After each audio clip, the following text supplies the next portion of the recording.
नर्मदे हर। मैं देवेंद्री शर्मा, दीपा, मुंबई से। सबसे पहले तो आप सभी को दीपावली की ढेर सारी शुभकामनाएं। महासभा हमारे समाज का एक बहुत बड़ा संगठन है और ये संगठन बहुत मायने रखता है हमारे नारवदी ब्राह्मण समाज के लिए। हम मैं एक शब्दों में बोलना चाहूंगी तो महासभा जो है वो एक हमारे समाज का आईना है। उस आईने से हमारे समाज की जो गतिविधियां हैं और जो अच्छे अच्छे कार्य हैं और जो लोग आगे बढ़ रहे हैं वो सब सामने वाले को दिखाना चाहता है। वह आईना सामने वाले को अच्छे अच्छे चीजें अपनी दिखाएगा, तो हम उसे एक आईना बोल सकते हैं। और समाज में जो चर्चाएं चल रही हैं, तो चर्चाएं तो होती रहती हैं और उन्हीं चर्चाओं से हमारे समाज में एक नए नए रास्ते निकलते हैं और वो जो नए नए रास्ते निकलते हैं वो हमारी समाज को एक समृद्धि की ओर बढ़ाते हैं। लेकिन आज ऐसा लग रहा है कि समाज में जो चल रहा है महासभा को लेकर, तो उसमें मैं बोलूंगी कि कुछ सकारात्मक भी है और कुछ नकारात्मक भी है। तो नकारात्मक जो सोच है और जो नकारात्मक चर्चाएं हैं उनसे मैं चाहूंगी कि वो थोड़ा सा स्टॉप करें और आगे हमारा समाज को हम आगे कैसे बढ़ाएं, हमारी महासभा को हम कितना मजबूत बनाएं, हमारे महासभा को है हम एक अच्छा सा अध्यक्ष दें और अच्छी सी कार्यकारिणी दें जिससे कि वो हमारे महासभा को बहुत आगे तक ले जाए। क्योंकि आज हमारे महासभा को जो 100 वर्ष हो चुके हैं वो कम नहीं है। महासभा को 101 इतने वर्ष होना कोई कम बात नहीं है। मतलब हमारी महासभा हमारे समाज के लिए बहुत कुछ मायने रखती है, तभी तो आज इतने वर्ष हुए हैं और हम इसे और आगे बढ़ाना चाहते हैं। आज हमारे समाज के प्रत्याशी आगे आ रहे हैं, कोई एक या दो नहीं आते हैं, हमारे समाज में देखिए ना 4-4 प्रत्याशी आगे आते हैं। क्योंकि हमारे समाज में महासभा के प्रति सभी लोगों को सम्मान है और सभी लोग महासभा से प्यार करते हैं और वो चाहते हैं कि हमारी महासभा एक अच्छे और सुचारू रूप से आगे बढ़े। तो इसके लिए हमें हमारे समाज को इसके लिए आगे आना चाहिए और वो समाज के महासभा को हमें आगे बढ़ाना चाहिए। और गतिविधियां जो चल रही हैं तो गतिविधियां के बारे में तो मैं कहूंगी कि कुछ कुछ उसमें गलतियां भी है। जैसे चुनाव को लेकर 2-3 बार मैटर चेंज हुए और कुछ कुछ मतलब संविधान से हटके कुछ तो काम हुए हैं। लेकिन फिर भी अगर हम एक दृष्टिकोण से अगर देखें तो समाज हित में अगर कुछ काम हो रहा है तो हमें उस टाइम में उस संविधान को भी अगर हम थोड़ा सा अगर फिक्सेबल कर लेते हैं तो चलेगा। क्योंकि सबसे पहले हमारा उद्देश्य जो रहता है वो ये है कि हमारे समाज में कोई भी मतभेद ना हो और मनभेद ना हो। जैसे चुनाव अधिकारियों ने पहले एक बार डेट करी, फिर दूसरी डेट करी, फिर तीसरी डेट करी, तो हम लोग बोल सकते हैं उसमें कि भाई आपकी डेट चेंज हो रही है, लेकिन वो डेट चेंज क्यों कर रहे हैं? क्योंकि प्रतिक्रियाएं ऐसी आ रही है कि ये डेट आपने रखी है तो इस टाइम में ये है, ये डेट आपने रखी है तो इस टाइम में ये है। मतलब चुनाव अधिकारी उस टाइम में ये सोचकर ही डेट चेंज कर रहे हैं ना कि समाज हित में और सबसे ज्यादा लोग उस चुनाव में भाग ले सके और भाग ले सकेंगे तभी तभी एक अच्छा सा प्रत्याशी चुना जाएगा। तो जो गतिविधियां हैं वो तो सभी अच्छी चल रही है, लेकिन चर्चाओं से तो मैं यही बोलूंगी कि आप चर्चाएं सकारात्मक कीजिए जिससे सकारात्मकता की तरफ हमारा समाज सकारात्मकता के साथ में आगे बढ़े और एक अच्छा सा प्रत्याशी हमारे समाज को मिले।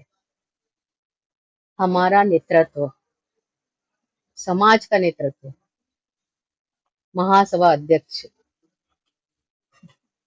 दूरदर्शिता रखने वाला हो, अच्छा नेतृत्व करने वाला हो, अपने समाज को विकास की ओर बढ़ाए और सामाजिक समस्याएं जो हैं, जो ज्वलंत समस्याएं हैं, उसका वो जागरूकता के साथ में उसका निराकरण करे। नेतृत्व हो ऐसा जो समाज का विकास करे और समाज में जो बिखराव है उसको कम करे। दूरदर्शिता वाला हो, ईमानदार हो, समाज के युवाओं को आगे लेकर जाने वाला हो, महिलाओं को उतना ही मान सम्मान दे, महिलाओं को आगे बढ़ाए, समाज की इकाइयों को एक अलग दर्जा दिलाए, क्योंकि जो नेतृत्व चुना जाता है वो इकाइयों के द्वारा ही चुना जाता है, और इकाइयों के जो चुने जाते हैं वोटर, वो समाज के द्वारा चुने जाते हैं। तो आप जो प्रतिनिधित्व कर रहे हैं इकाई से, इकाई में आपको वहां के जो वोटर हैं, और वोटर भी, और जो एक्टिव समाज सेवी हैं, सब उनको साथ में लेकर काम करना चाहिए। हर एक व्यक्ति को एक एक जिम्मेदारी देना चाहिए। हर व्यक्ति को आगे लाने की, और उनकी जो सोच है, अगर उनका कुछ आइडिया है, उनका कुछ अगर कुछ वो नई चीजें बताते हैं तो उसको इम्प्लीमेंट करना चाहिए। सबसे पहले संविधान में संशोधन करना पड़ेगा, ये सबसे पहला काम नेतृत्वकर्ता का होना चाहिए। और कुछ समाज को आगे बढ़ाने के लिए नई नई योजनाएं लेके आना चाहिए, लेकिन योजनाएं सिर्फ पेपर पे नहीं रहे, उसे पारित होना चाहिए, वो इम्प्लीमेंट करना चाहिए। उस योजनाएं बिल्कुल ऐसी होना चाहिए जो समाज का हर व्यक्ति उसको मतलब उपयोग कर सके उसका। मतलब समाज ने ऐसा बोलना चाहिए कि हाँ, बहुत ही अच्छा समाधान रहा, और उसको लोग फॉलो करें, पीछे नहीं हटे। लोगों में मतलब एक ऐसी जागरूकता आना चाहिए कि हमारे महासभा के जो अध्यक्ष ने हमें ये चीज कहा है और हमें उसको लागू करना है। हम खुद उसको लागू करेंगे जब हमारे समाज के सभी लोग लागू करेंगे, और जो भी समस्याएं हैं उनका संस्कृति के साथ में ध्यान रख के और उसका पूरी तरह से निराकरण करना चाहिए। और आज हमारे युवा, डिजिटल युग है, डिजिटल युग में आज हमारे युवा बहुत पारंगत है। अच्छी खासी योजनाएं हैं उन लोग के पास में, उन योजनाओं का लाभ लेना चाहिए। महिलाओं को उनका पूरा पूरा मान सम्मान देना चाहिए। महिला महासभा संगठन की जो अध्यक्ष रहेंगी, और युवा संगठन के जो अध्यक्ष रहेंगे, उन्हें भी उतना ही मान सम्मान देना चाहिए जितना आप अपने खुद के लिए सम्मान समझते हैं। आप उन्हें भी आगे बढ़ाएं, उन्हें भी उतना ही सम्मान दें। अगर एक स्टेज पे आप आए हैं तो वहीं पर युवा संगठन का अध्यक्ष भी होना चाहिए, और वहीं पर महिला सभा संगठन का भी अध्यक्ष होना चाहिए।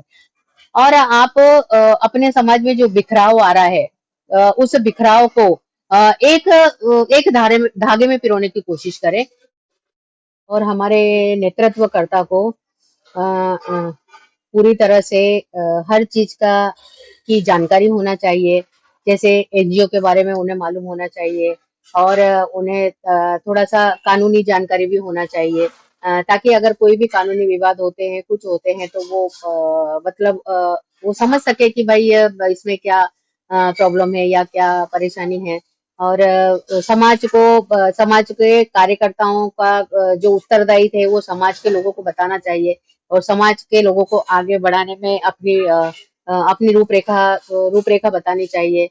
और समाज एक अध्यक्ष को अपने अध्यक्ष के नहीं, एक सामान्य कार्यकर्ता और एक सेवा भाव के साथ में उसको समाज के साथ में जुड़ना चाहिए। एक सेवा भाव और समर्पित भाव से अगर वो अपने समाज के साथ में जुड़ा रहता है तो वो बहुत आगे बढ़ेगा, और अपना 3 साल का जो कार्यकाल है वो उसमें एक अपना बहुत ही अच्छा नाम कमाएगा। दीदी, क्षेत्रवाद को लेकर आपके क्या विचार हैं, जो चुनाव के समय हर बार आगे आता है? क्षेत्रवाद क्षेत्रवाद ये चुनाव के टाइम में क्यों ऊपर आता है? मेरे को तो यही समझ में नहीं आता। सबसे पहले ये क्षेत्रवाद के नाम पर आप चुनाव क्यों लड़ते हैं? क्षेत्र हमारा महासभा अखिल भारतीय नारमदीय ब्राह्मण महासभा है, तो अखिल भारतीय नारमदीय ब्राह्मण समाज है, तो इसमें हर क्षेत्र का आदमी आएगा। इसमें निमाड़ से भी आएगा, इसमें बुआना से भी आएगा, इसमें मालवा से भी आएगा। तो इसमें क्षेत्रवाद का मेरे को तो नहीं लगता है कि क्षेत्रवाद को ऐसा ऊपर लाना चाहिए। क्षेत्रवाद और अखिल भारतीय है, तो क्षेत्रवाद में देखो 3 स्टेट तो ये तो आएंगे, और ये तो बाहर के भी आ सकते हैं। क्षेत्रवाद के लिए कोई मुंबई से भी आ सकता है, कोई अपने बेंगलोर से भी आ सकता है, कोई गुजरात से भी आ सकता है। प्रत्याशी तो हर क्षेत्र का आने वाला है, तीनों क्षेत्र से प्रत्याशी खड़े होंगे। अपना बुआना से भी प्रत्याशी आएगा, निमाड़ से भी प्रत्याशी आएगा, और मालवा से भी प्रत्याशी आएगा। तो ये जो दूसरे लोग हैं जो क्षेत्रवाद को एक मुद्दा बना के खड़ा करते हैं, तो ये मेरे विचार से तो गलत है, क्योंकि गलत बोले तो ये सिर्फ कुछ लोगों का ऐसा ये है कि वो क्षेत्रवाद को लेके और चुनाव करें, जैसे कि अपनी राजनीति में चलता है ना कि अगर कुछ लोकसभा चुनाव आया या विधानसभा चुनाव आया तो इसमें ऐसा कोई भी मुद्दा ले आए और उसके ऊपर हम लोग इलेक्शन लड़े। लेकिन आज का समाज और आज की जनता इतनी समझदार जरूर हो गई है कि वो इन सब चीजों को आजकल समझने लगी है कि कब कहाँ कौन सा मुद्दा उठा के सामने वाला अपने आप को जीतने के लिए उसको उपयोग करता है। पर ये तो राजनीति की बातें हैं, तो मैं तो ये नहीं करना चाहूंगी। मैं यही चाहती हूँ कि अपने समाज को भी इस तरह से ये सब बातें नहीं करना चाहिए। पहले था जब हम कुछ लोगों को ऐसा बोल देते थे तो वो लोग सुन भी लेते थे। लेकिन अब आज मेरे को इस बार का जो चुनाव है ना, इस बार के वोटर ना बहुत ही मुझे लगता है कि एकदम एक्टिव है और अपने अपना स्व निर्णय लेंगे, मतलब वो किसी के कहने में नहीं आएंगे और एक अच्छा अपना प्रत्याशी चुनेंगे। और अगर क्षेत्रवाद को अगर हमें खत्म करना है तो हम इसके लिए संविधान में एक नियम पारित कर सकते हैं कि एक बार की महासभा में 3 साल के लिए बुआना का अध्यक्ष बन जाए, सेकेंड टाइम में निमाड़ का बन जाए और थर्ड टाइम में मालवा का अध्यक्ष बन जाए। तो ऐसे हम रोटेशन में हमारे महासभा अध्यक्ष को हम बना सकते हैं। और अगर ये नहीं होता है तो हम कार्यकारी अध्यक्ष भी बना सकते हैं। कार्यकारी अध्यक्ष तीनों क्षेत्र के खड़े हो जाएं, एक महासभा का मुख्य अध्यक्ष रहे और 3 कार्यकारी महाअध्यक्ष रहे। तो ऐसे भी हम लोग प्रेरित कर सक मतलब हम लोग पारित करवा सकते हैं। इससे क्या होगा कि हर व्यक्ति को अपना क्षेत्र का विकास करने का मौका मिलता है और हर क्षेत्र का विकास हो जाता है। लेकिन महासभा का अध्यक्ष किसी एक क्षेत्र का विकास करेगा या किसी एक क्षेत्र पर ध्यान देगा, ये बात गलत है। ये सब चीजें मुद्दा ये नहीं आना चाहिए। और सभी वोटर लोगों से मेरी यही मेरी एक निवेदन रहेगा कि हम एक सर्वश्रेष्ठ को चुनने की कोशिश करें जो सर्वश्रेष्ठ है और सभी जगह अपनी पकड़ रखता हो, तीनों जगह अपनी पकड़ रखता हो वो। ऐसा हम लोग चाहते हैं कि एक अच्छा सा प्रत्याशी और एक अच्छा सा अध्यक्ष हो जो कि एक क्षेत्रवाद को ये नहीं करे। और जो लोग अगर क्षेत्रवाद करते हैं तो हमारे उनके उनके मुंह पर मुंह बंद करने का हमारे लिए एक ही ये है कि हम संविधान में क्षेत्रवाद को लेकर एक नियम पारित कर दें। और अगर हम संविधान में अगर हम ऐसा नियम बना देते हैं तो ये क्षेत्रवाद का मुद्दा शायद खत्म हो जाएगा। दीदी, क्षेत्रवाद के नाम पे वोटरों को भी प्रभावित किया जाता है, लालच दिया जाता है, इससे क्या फर्क पड़ता है? वोटर प्रभावित हो रहा है क्या? भाई साहब देखो, मैंने जैसा कि अभी आपको बताया कि प्रत्याशी तो हर क्षेत्र से आना है, बुआना से भी आना है, निमाड़ से भी आना है और मालवा से भी आना है, मुंबई से भी आ सकता है और गुजरात से भी आ सकता है, बेंगलोर से भी आ सकता है। तो प्रत्याशी तो आएगा, हर क्षेत्र से आएगा। लेकिन इसमें वोटर और समर्थन की रही समर्थन की बात, तो समर्थन क्या अभी अगर समर्थन तो ऐसा रहता है ना कि ये मेरा रिश्तेदार है तो मैं इसको समर्थन कर रहा हूँ, या मेरा इसके साथ में बहुत अच्छा संबंध है तो मैं समर्थन कर रहा हूँ। लेकिन इस बात से वोटर को प्रभावित नहीं होना चाहिए। सबसे पहले वोटर को भ्रमित भी नहीं होना चाहिए। सबसे पहले मैं प्रभावित के बारे में बताऊंगी कि वो प्रभावित इस तरह से नहीं होना चाहिए कि अगर जैसा मेरा अगर कोई बंदा है और मैंने अगर बता दिया, मैं अगर उसका समर्थन दे रहा हूं, तो आप इस चीज को मत सोचिए कि मैंने अगर उसको समर्थन किया है तो वो बेस्ट है। आप आप उसकी भी क्वालिटी देखिए कि उसमें क्या क्वालिटी है, वो किस तरह से अच्छा है। आप ऐसे आंख बंद करके किसी के समर्थन पे आप विश्वास नहीं करेंगे कि भाई मैंने अगर बोल दिया है तो वो बहुत अच्छा रहेगा, या मैंने अगर उनका समर्थन कर दिया है तो वो बहुत अच्छा रहेगा। नहीं, आपको उस उनके खुद की क्या क्वालिटी है देखना पड़ेगा, उनमें क्या क्या बेस्ट गुण है वो देखना पड़ेगा, उनमें उन्होंने कितना काम किया है वो देखना पड़ेगा, वो धरातल पर कितना काम करते हैं वो देखना पड़ेगा, या फिर सिर्फ ऑनलाइन काम करते हैं वो देखना पड़ेगा। मतलब आपको, और या मैंने इसके साथ काम किया है तो आप उसको वोट कर दो, ये भी आपके लिए सही नहीं है। मतलब आपको वोटर्स लोगों को आपको इस तरह से हर बातों को सोच के समझ के और अपना अपना वोट उस व्यक्ति को देना पड़ेगा। और रही बात भ्रमित होने की, तो भ्रमित होने के लिए तो मुझे नहीं लगता है कि आज का वोटर भ्रमित होगा करके। हाँ, भ्रमित इस बात से जरूर हो रहा है कि इस बार के जो चुनाव में जो प्रत्याशी खड़े हैं वो बेस्ट बेस्ट बेस्ट है। मतलब बेस्ट से बेस्ट हैं। तो लेकिन हमें ये बेस्ट में से ना सर्वश्रेष्ठ आदमी को चुनना है, यानी सर्वश्रेष्ठ प्रत्याशी को हमको चुनना है।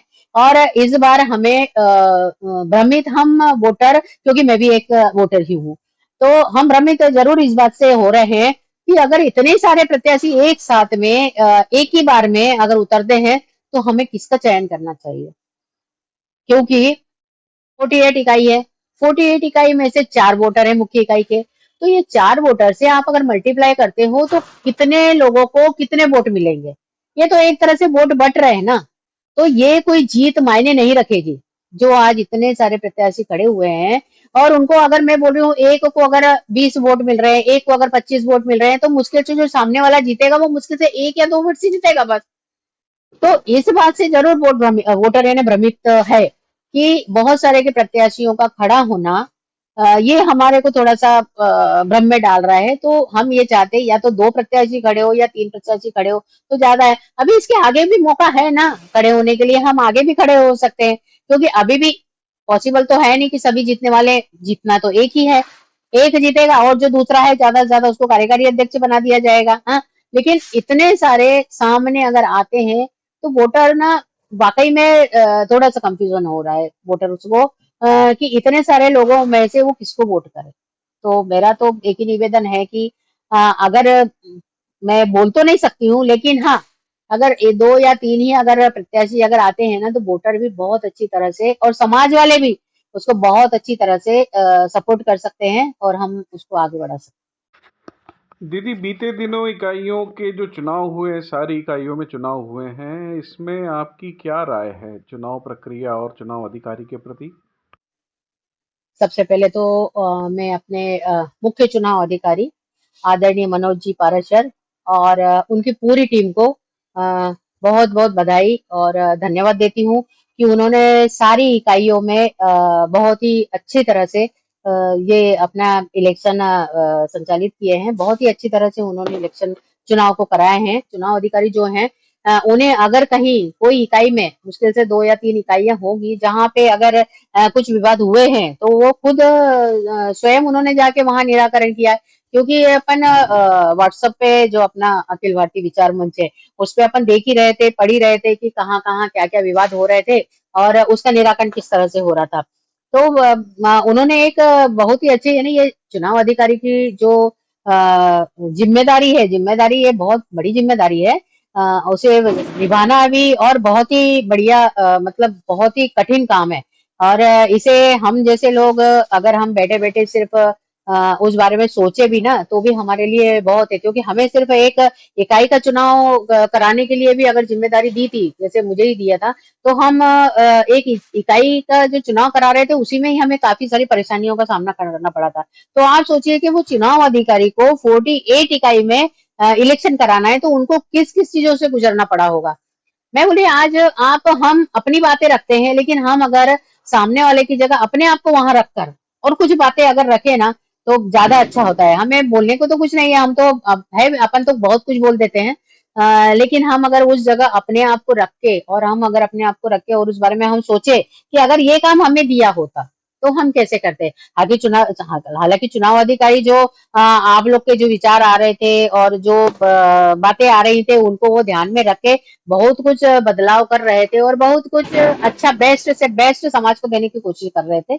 और रही बात है इकाइयों में विवाद की, तो कुछ इकाइयों में विवाद था और लेकिन वहां पे भी समाधान हो गया। जैसे कहीं 2 अध्यक्ष बन गए, कहीं पे 1.5 साल के लिए 2 अध्यक्ष बना दिए, कहीं 3 अध्यक्ष है। तो ये ठीक है मेरे हिसाब से तो ऐसा है कि समाज हित में अगर उन्होंने ये काम किया है तो अच्छा किया है। लेकिन मुख्य चुनाव का अपना उद्देश्य क्या होना चाहिए, समाज हित में सभी काम होना चाहिए।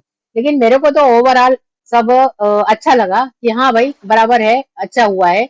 लेकिन काम ना एक्चुअली बात ये हो रही है कि इकाइयों को प्रभावित किसी और ने किया हुआ है, लेकिन नाम अधिकारियों और पर्यवेक्षक का आया हुआ है।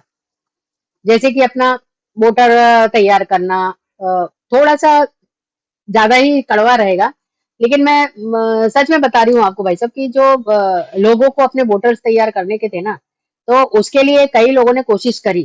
लेकिन वो कोशिशें कई जगह पर कामयाब नहीं हो पाई है। तो नहीं कामयाब नहीं हो पाई है, इसके लिए वहाँ पे विरोध रहा है कि भाई हाँ भाई हम विरोध कर सकते हैं, लेकिन पर्यवेक्षक को भी कई समाज लोगों ने बहुत कुछ कहा है कि ऐसे हैं वैसे हैं।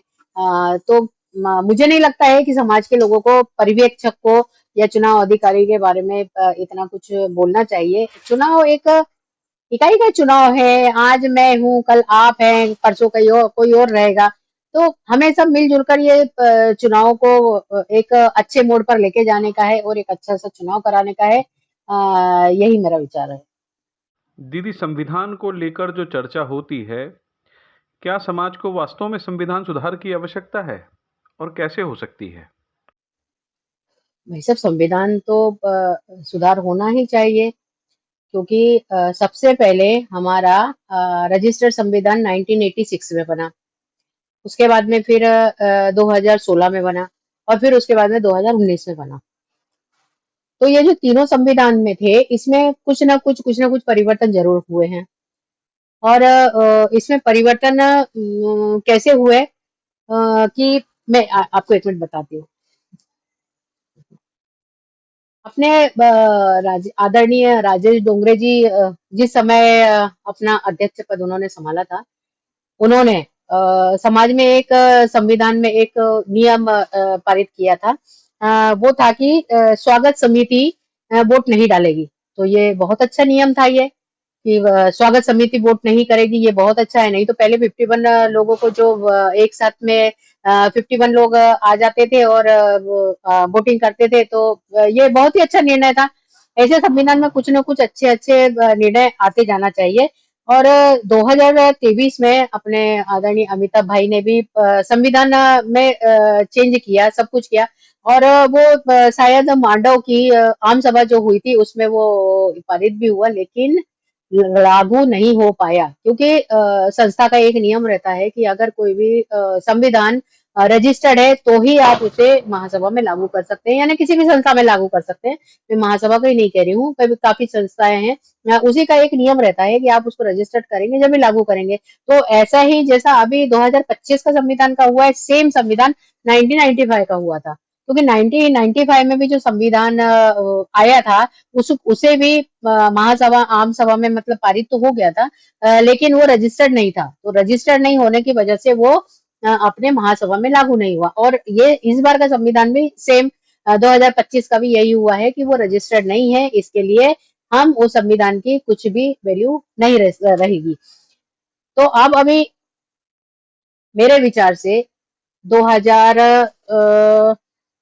2028 और 2029 2028 और 29 में जो अगर चुनाव हो जाते हैं और अगर संविधान चेंज होता है, तो संविधान में बहुत कुछ बदलाव लाने की जरूरत है। आज हमारे समाज में बहुत सारे मुद्दे हैं जिनको कि हमें संविधान में लागू करना चाहिए। कम से कम संविधान का मतलब ये है कि हमें हमारे समाज को एक नियम में बांधे रखना।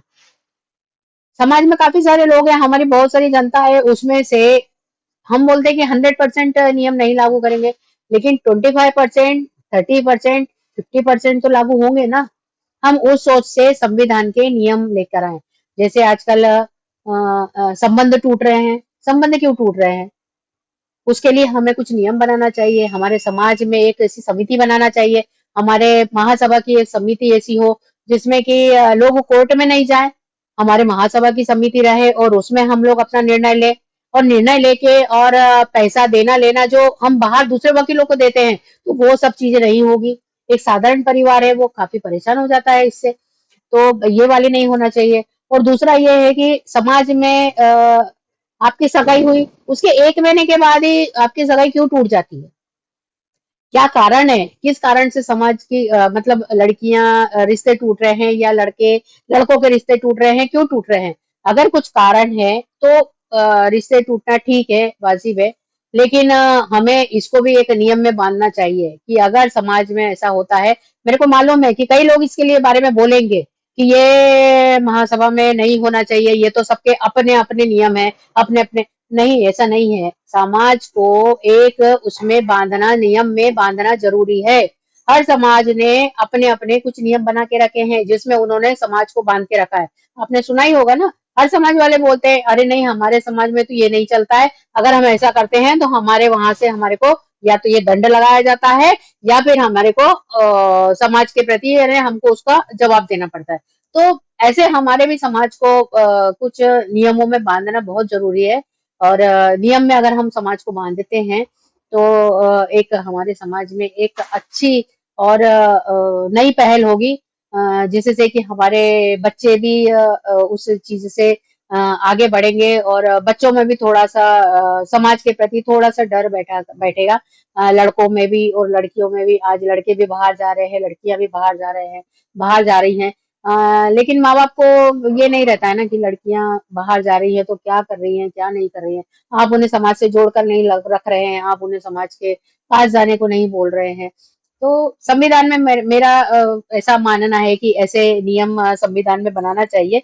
और 2021 में जो अपना पहला महिलाओं का निर्वाचन हुआ था, यानी पहले तो महिलाएं मनोनयन होती थी, मुख्य चुनाव अधिकारी मुख्य मुख्य अपने अध्यक्ष का ही चुनाव होता था। लेकिन 2021 में जो एक बहुत ही अच्छी पहल हुई, जिसमें कि युवा अध्यक्ष और महिला अध्यक्ष का निर्वाचन हुआ, जो कि मनोनयन नहीं था। तो ये भी बहुत अच्छी पहल है। और ऐसे कुछ अच्छे संविधान में नियम लागू करना चाहिए। और संविधान की भाषा एकदम सरल होना चाहिए, जो कि हर एक आम आदमी उसे पढ़े और समझे और उसे उसे उस पर विचार करे। और अभी के जो संविधान के बारे में जो लोग चर्चा करते हैं, तो बात यही होती है संविधान को कुछ पढ़ा, कुछ नहीं पढ़ा, कुछ आपने समझा, कुछ मैंने समझा, कुछ किसी और ने समझा और उसी हिसाब से हमारा काम चलता रहता है और हम अपने विचार बना लेते हैं और उसे हम व्हाट्सएप पे फॉरवर्ड करते रहते हैं कि नहीं ये तो संविधान में ऐसा है और संविधान में वैसा है। जबकि एक संविधान में अभी का इकाई का जो आपने अभी मेरे से इकाई का पूछा था कि इकाई में जो चुनाव हुए थे तो उसके बारे में, अभी इकाई के चुनाव के बारे में सीधा सीधा लिखा है कि अध्यक्ष को जो एक साथ में सारे नाम आएंगे उन्हीं को हमें महासभा के वोटिंग के लिए भेजने का है। लेकिन कुछ महाशय लोगों ने उसको कह दिया अरे नहीं, अध्यक्ष ही सिर्फ निर्वाचित होगा, महिला अध्यक्ष निर्वाचित होगी, मुख्य इकाई अध्यक्ष निर्वाचित होगा, युवा अध्यक्ष निर्वाचित होगा और वो अपनी टीम मनोनयन करेगी।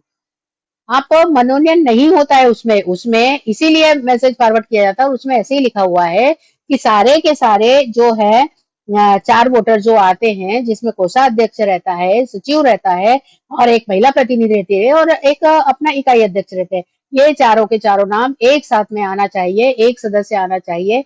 महिला अध्यक्ष होनी चाहिए, महिला सदस्य होना चाहिए, युवा अध्यक्ष होना चाहिए, युवा सदस्य होना चाहिए। यही लोग अपने चुनाव में वोटर के अधिकारी है। तो इसी को लोगों ने बहुत गलत गलत तरीके से ले लिया। मेरे को ऐसा पता था, मैं अपने मन से बोल रही हूँ, मेरा अपना गणित है, ये सब मतलब सबके अपने अलग ही अलग है। लेकिन ये चीजें थोड़ी सी ना समाज में ना एक गलतफहमियां फैला रही है, जो कि नहीं होना चाहिए ऐसा। अगर आपको किसी के बारे में पूर्ण जानकारी है तो आप मैं समझती हूँ कि हम सब अपने अपने विचार अपने अपने हिसाब से लेते हैं। मैंने इसको ये सोचा तो मैंने बता दिया, मैंने ऐसा सोचा तो मैंने बता दिया। लेकिन हम बराबर प्रॉपर पढ़ें, उसको उसको समझे और उसे अपने बहुत सारे ये लोग हैं क्या बोलते हैं एडवोकेट लोग हैं, हम उससे इस भाषा का मीनिंग निकाले, हम उनसे पूछे कि भाई इसका मतलब क्या होता है, इसका मीनिंग क्या होता है, हम उस चीज को देखें ना। हम अपने विचार से अपना मत नहीं रख सकते हैं। तो संविधान में संशोधन होना चाहिए और मैंने जो 2-3 पॉइंट लगाए हैं इस विचार में संशोधन होना चाहिए। वोटिंग के हिसाब से संशोधन हो जाना चाहिए। अगर प्रत्यक्ष प्रणाली का अगर लागू करते हैं तो प्रत्यक्ष प्रणाली के लिए भी संविधान में संशोधन होना चाहिए। संविधान का बदलना हर बार बहुत जरूरी है। दीदी, प्रत्यक्ष चुनाव प्रणाली को लेकर आप क्या कहना चाहती हैं? उचित है या नहीं?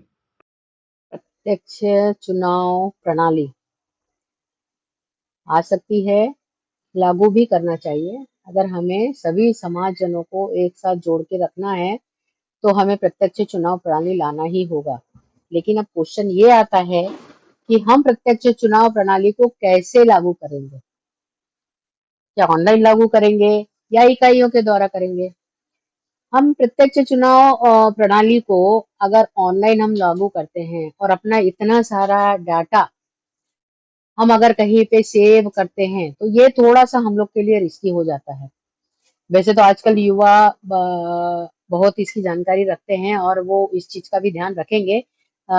लेकिन मेरा ऐसा विचार था कि हम ऑनलाइन ये वाला नहीं कर सकते। हाँ, हम इकाई के उसमें से हम इकाई के अंडर हम लोग प्रत्यक्ष चुनाव प्रणाली को लागू कर सकते हैं। उसमें हम सारे इकाई से सारी इकाइयों में हम लोग वोट डलवाएं, फिर सारी इकाइयों के वोट की जो पेटी है वो कहीं पर एक जगह इकट्ठा करें। नहीं एक जगह इकट्ठा करें तो वहीं पर हम लोग वोट की गिनती करवाएं और वोट की गिनती करवा के और फिर उस तरह से हम लोग चुनाव प्रणाली लागू कर सकते हैं। लेकिन फिर भी आप जैसे बोलते हो ना कि सामाजिक लोगों का क्या कहना है, फिर इसमें बातें आएगी सामाजिक लोगों की। पेटियों में ये हुआ, पेटियों में जैसे हमारे पप्पू जी कहते हैं ईवीएम मशीन खराब है ना, पेटी बदल दी गई है। सेम सिचुएशन इसमें भी वही होना है।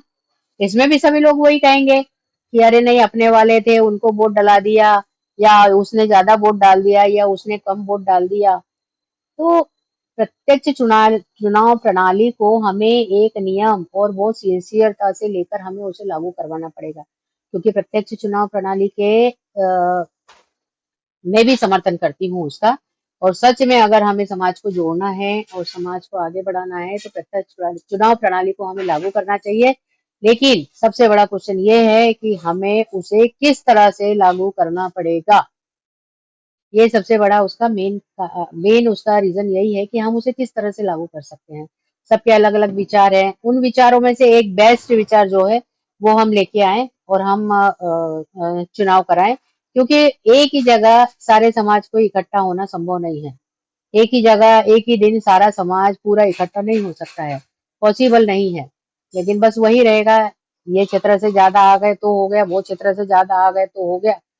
मतलब वो वही बात विवाद वाली बातें आती है। तो प्रत्यक्ष चुनाव प्रणाली लागू हो, लेकिन कैसे लागू हो ये नहीं मालूम। बात वही आगे राम मंदिर हम बनाएंगे लेकिन समय नहीं बताएंगे।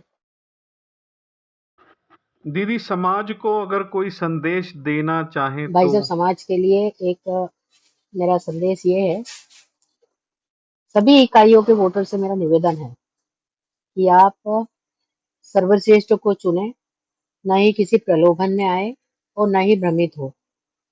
हमारे समाज को एक अच्छा सा अध्यक्ष दे।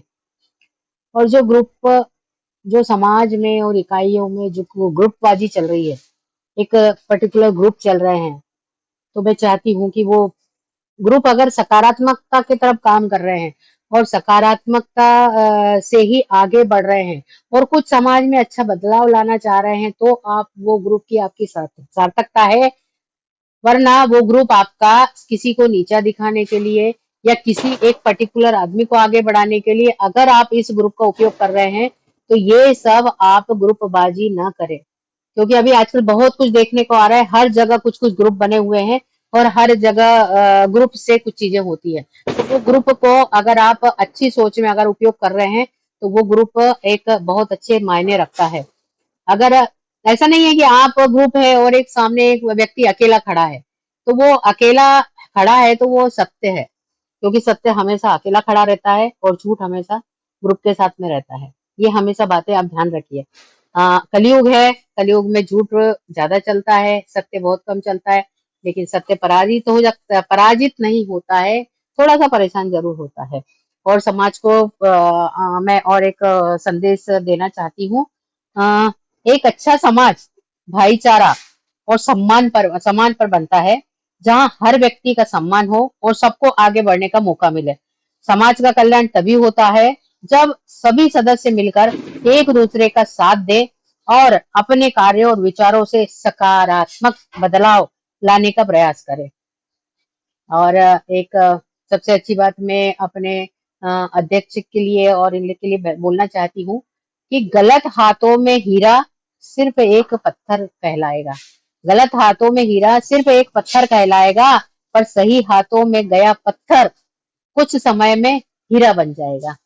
तो मेरा सभी इकाई अध्यक्षों से और सभी से मेरा निवेदन है कि चुनाव को एक अच्छे से एंजॉय करें और एक अच्छा त्योहार की तरह उसे ले, मतभेद ना करें, मतभेद भी ना करें और मनभेद भी ना करें।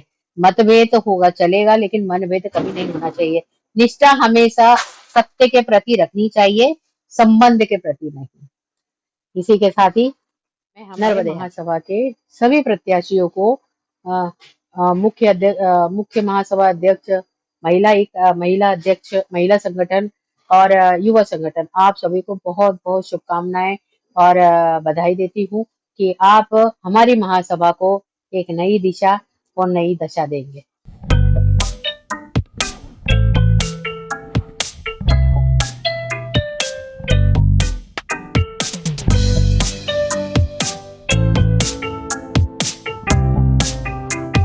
मेरे परिवार के लिए मेरी पहली पसंद ब्रह्ममणि आज ही ऑर्डर करें।